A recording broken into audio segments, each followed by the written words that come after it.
Reclaiming Timeless Ways, episode number 42 on the way. Mike Traster, Simon Fuller, glad to have you with us today. And Mike, you are the mastermind behind at least the topics of discussion. You bring me into the fold with you, but tell us about our topic of discussion today in this episode. All right. This is about emergencies, and I'm not pretending to be an expert, okay? Right. I think what we do is, I'm not sure if I'm an expert in anything, but there's things I know more about than the average person. Sure. Which doesn't make me an expert. No. And one of my sayings is, you're always a beginner. It's a good way to perceive ourselves, because it doesn't matter to what skill set. Right. There's probably always someone who has a little bit more. Oh, yeah. Yeah. Yeah. And, I remember getting out of nursing school and taking all my tests and doing my clinicals and passing everything, and then taking the board, which is like a 7-hour long test, and passing, doing decently, not the perfect score, but I was the first one out of the room with 700 people. I looked at everything twice, so I did okay. But there was still like whole Himalayan mountain ranges of stuff I didn't know. Right. And still don't. Right.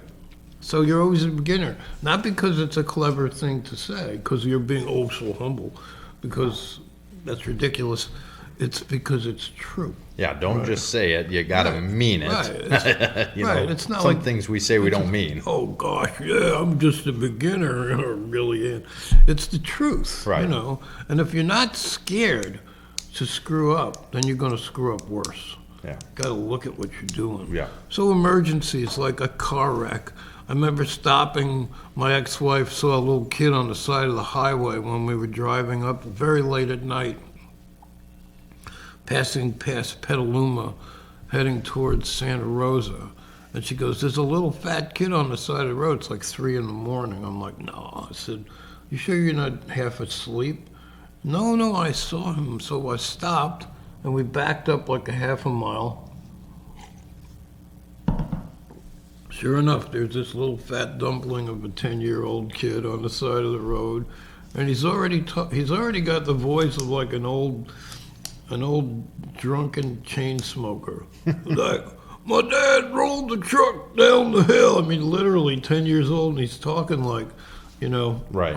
And I'm like, I told her, I said, stay in the car, keep it locked. And I looked around. There was no vehicles anywhere nearby, so it couldn't be, and there was like no woods nearby, so not any place where we could get jumped and have, get hurt. So I went down the hill, and sure enough, here's this idiot drunk, and he rolled his van over an embankment, and the van tumbled sideways. The door sprung open, he fell out, and then the van fell sideways on top of him. I was about, 32 or 3 at the time. And another guy comes down the hill, another passerby, and he says, what's going on? Here's this guy. The door jamb is on his chest, and this is a van. It's an old van, but it's a van. It's almost 3,000 pounds. And I said to him, he's pinned under it, and I don't know how much compression he has on his internal organs, or how it's affecting his breathing, right, or his spine, or if he's bleeding internally. So we have to get him out. So I said to him, what I want you to do is I want you to pull him very slowly from both shoulders straight, carefully and slowly. I'm going to lift the van. And I did. I lifted it about that high. It hurt like hell. It was incredible. Like every part of my body was pushed past its limit. Yeah. Anyway, I put him, I put it back down. We got him out. We got him up the hill. And then the police showed up. And the cop was insane. Kept pulling his gun on me. And I'm like, I'm trying to help this man. You don't have to feel threatened by me.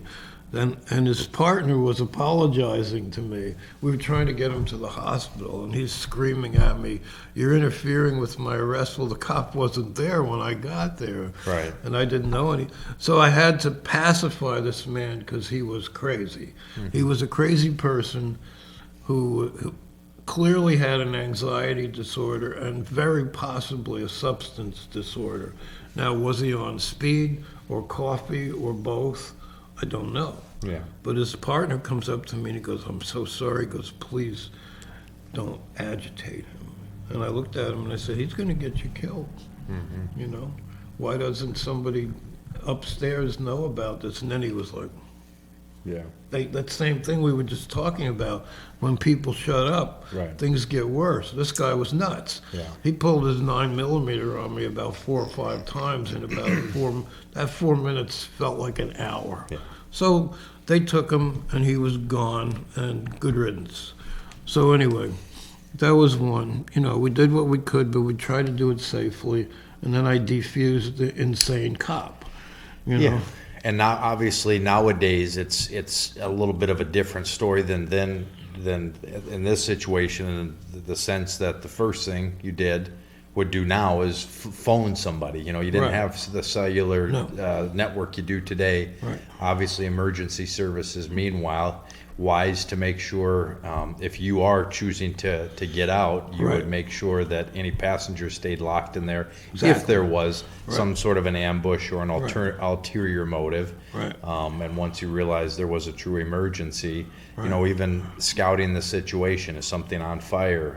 You know, is the vehicle burning? Are you in danger? I mean, you're thinking about all these things, but ultimately today we have the opportunity to phone somebody right away, and you didn't necessarily have that. No, we did not. It was like 1983.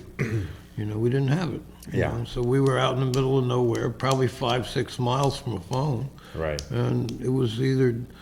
So somebody had probably driven on to alert police for them to even show up, or you was really in trouble. Probably, yeah. Maybe they saw 2 cars parked, and that Sure. was their clue. Right. Or the kid, you know. So that was one. So, you know, we did what we could, and then, you know, turned out, I mean, my back didn't feel good for a day or two after Yeah. that. So now, I would never have tried to lift something that heavy in a gym. Right. Never. Right. But I was afraid he was bleeding internally. Right. So I didn't have a choice, you know.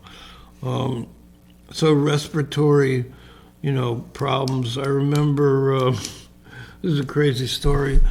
We went out on a drive in the weekend, and we brought the cat to the vet. Cat gets a couple shots. It's 2:30 or so in the afternoon. We drive away, and about 10, 15 minutes later, so we're out in the country, in a rural setting, the cat starts having respiratory problems. So he's having an allergic reaction to one of the shots. And he's opening his mouth, and the inside of his mouth is bright red, right, which is a bad sign. And I look at him, and I'm like, shit, we're in trouble. So I speed the car up a little bit, and we start looking for a store. And I pull in, so there's no vet around. The one we went to was closed, because it's a Saturday. And we find a 7-Eleven, and I jump in, and I buy this little tiny container of freeze-dried instant coffee. And I put about, this is about a 15-pound cat, so I put about maybe 2 teaspoons of freeze-dried coffee in the bottom of a cup, and get a little bit of water, just enough to make a thick paste, and mix it up.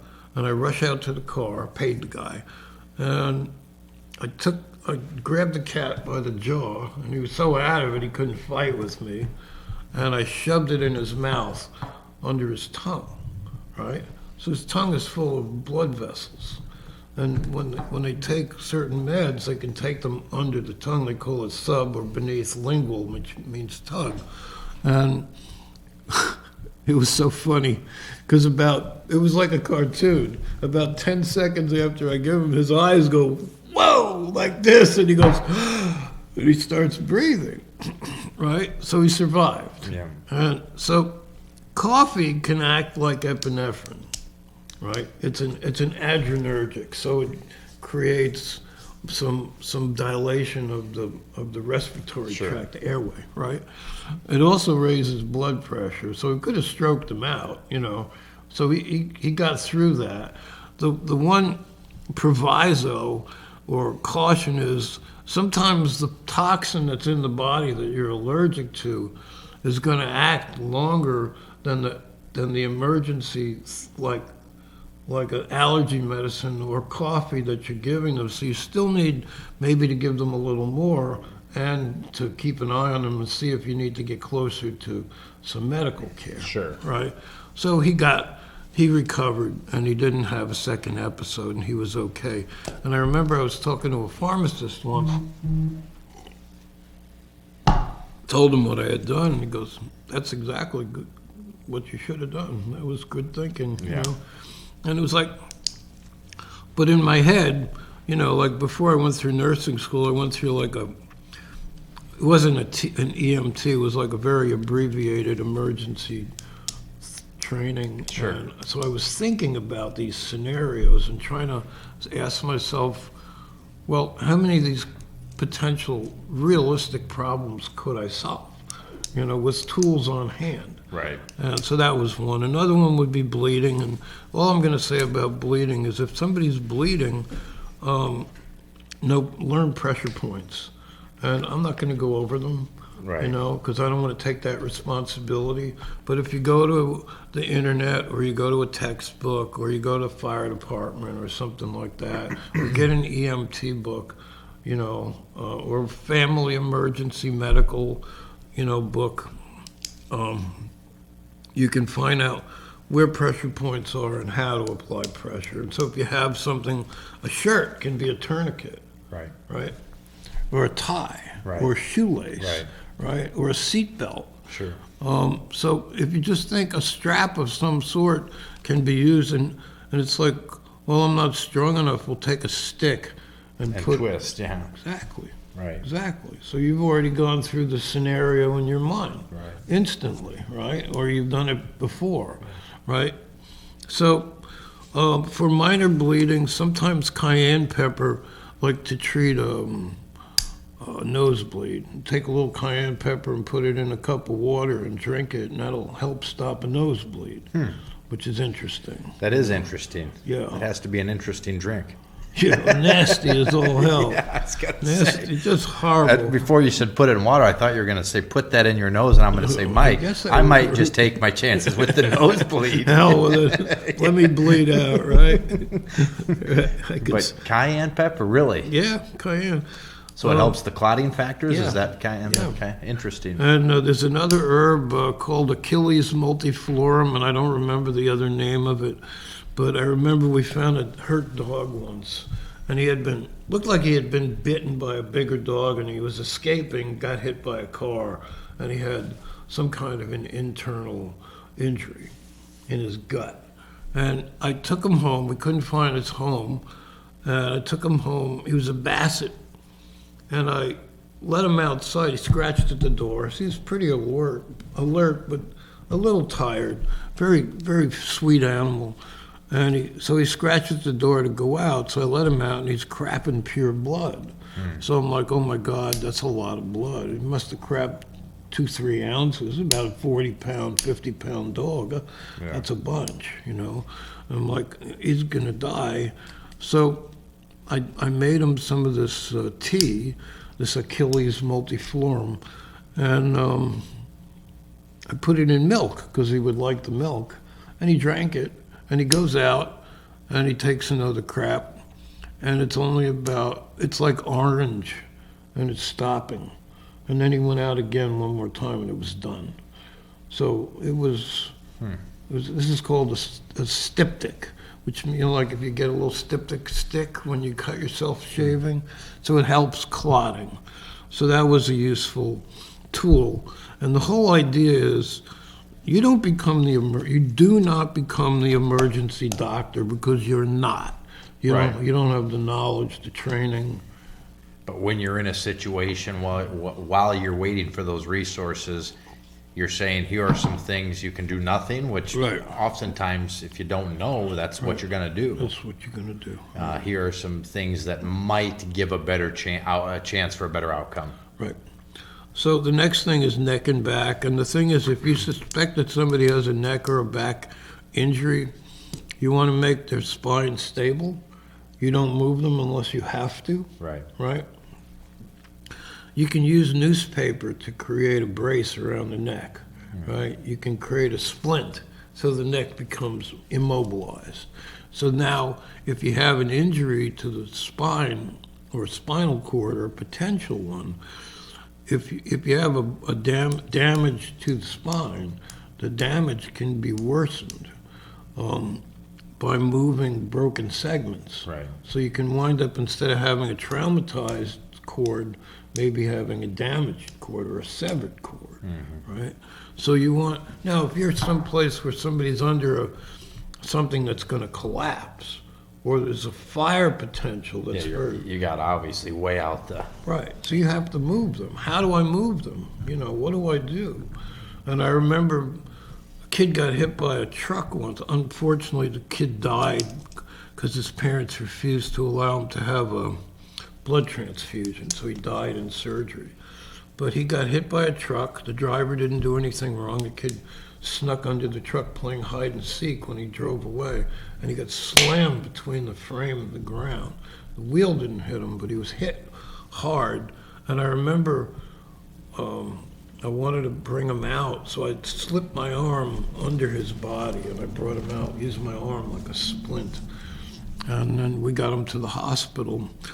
And I knew the kid. It was a very sad story. They had a religious objection to blood transfusions, so he died. Fire, if you're by a fire, if you can get yourself wet and stay close to the ground, fire is very dangerous, obviously. I mean, that sounds stupid, but it isn't. Like if you throw water at an oil fire, it's going to spread. So you don't do that, right? And hopefully you have proper fire extinguishers. And the thing about a fire extinguisher is if the flames are this high, you don't aim the fire extinguisher at the peak. You aim it at the fuel source, at the base, right?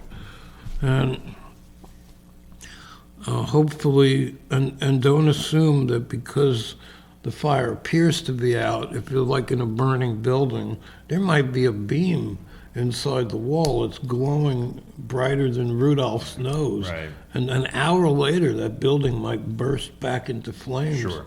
And then you're so convinced that you're out of danger, that you're in more harm. Yeah. Right?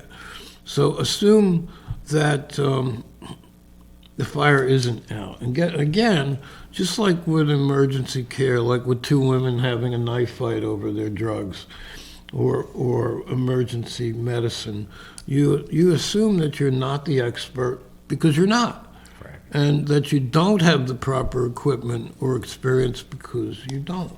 Sure. And then you call for help, And meanwhile, you do what you can. Riptides. If you're swimming and all of a sudden you can't get back to shore, so there's a tide that's pulling away. Right. Usually what you do is if you follow the tide, you swim longitudinally along the edge, you'll reach the end of that tide, and then you can swim back to shore. Otherwise, you exert all your energy fighting it, and oftentimes that leads to drowning. Yeah. I did a little scuba diving training when I was younger, and that's exactly what they say. Don't fight that. Right. You'll have no energy. Go with it, and eventually you should get spit out, so to speak, out of that. Yeah. Yeah. And But panic sets in. Oftentimes, Mike, in any of these that you've talked about so far, when panic sets in, it's when our brains sort of shut down. It does. Because you go into this fight, flight, freeze mode, Right. and so you're not operating very well up here when Right. when you let panic take over, and that red light, so to speak, is going burn, burn, burn. Right. You need to calm that down, get your breathing right, and reallocate your resources to your brain, your core, and oftentimes you'll reason through some of this stuff. Right. So they say, like, if you're threatened, like if you're out in the woods and an aggressive animal is approaching you, you get into this fight-flight state, and a lot of your fine motor skills go away. So, like, it's very, my handwriting sucks to begin with, but it would become infinitely worse. Yeah. So it's the big motor skills that you still have. Yeah. So That's what you want to depend on. You don't want to depend on fine stuff unless you're hyper trained. Yeah. If you're trained so that you can just block all that out, that takes a long time. Sure. You know, radiation. So if the world decides to blow itself up, there's a series of rules called 710, and it's what is it? I think in the first. Don't quote me on this. You're gonna have to research it yourself. But it's if you look up the 710 rule, I think what it says is after 7 hours from a radiation event, the radiation level comes down tenfold, right? And then the second 710 it's 7 times that, or 2 days, 49 hours, right? The radiation level comes down another tenfold. And then 2 times that, or in 2 weeks, it comes down, and so it goes a tenth, a hundredth, and a thousandth in 7 hours, 2 days, and 14 days. Mm-hmm. So that's called the 710 rule. So you don't have to remember what I said about that, but you can look it up. And just think about the example, you know. And obviously, if there's some sort of a nuclear event, you want to be someplace, you want to get away if you can. You want to be away from the direction of the wind, so it's not blowing it on you, you know. It could be a nuclear power plant. It doesn't have to be. Putin became even more psychotic than he already is, right? And then just in terms of emergency preparation, I mean, this stuff 20, 30 years ago, before 9/11, all this stuff was considered to be paranoid, right, and delusional. Sure. And like, you're really crazy and you're out of your mind. Now it's like, you go in the public library and there's pamphlets put out by the government, right, by FEMA. You will find FEMA pamphlets and they will tell you, store food, water, lights, candles, a knife, matches, Neosporin, hydrogen peroxide, right? Alcohol and meds. Right. And have them someplace where you can be safe. And maybe I would add a fire extinguisher to that, you know? So now we evaluated that, and the original idea was a good idea. It wasn't a bad idea, but it was like our own ignorance got challenged. Sure. Right? And it was like, oh, these are normal things. So like if you have 2 people in your house, 2 gallons of water is going to get you by for 2 or 3 days. Right. Right? If you have 10 gallons of water, let's say you store up a gallon of water every week. That's $1.25, right? In a couple months, you've got enough water to last you, you know, a week Right. or more. And that's probably going to get you out of trouble. Sure. So those are some basic things for emergencies. I think the thing, the foundation of all of this is you say to yourself, okay, this is an unanticipated, dangerous situation. What are my tools? Where do I need to go? Not, oh my God, and then you tell yourself, well, the Godzilla is coming, Right. and you're going to be lunch. You have to say to yourself, what are my tools and what are the plans that I need to make? What is my rational Right. course of action, right? So when you say, what is my rational course of action, your potential to survive goes up Tremendously. exactly. And that's it. All right.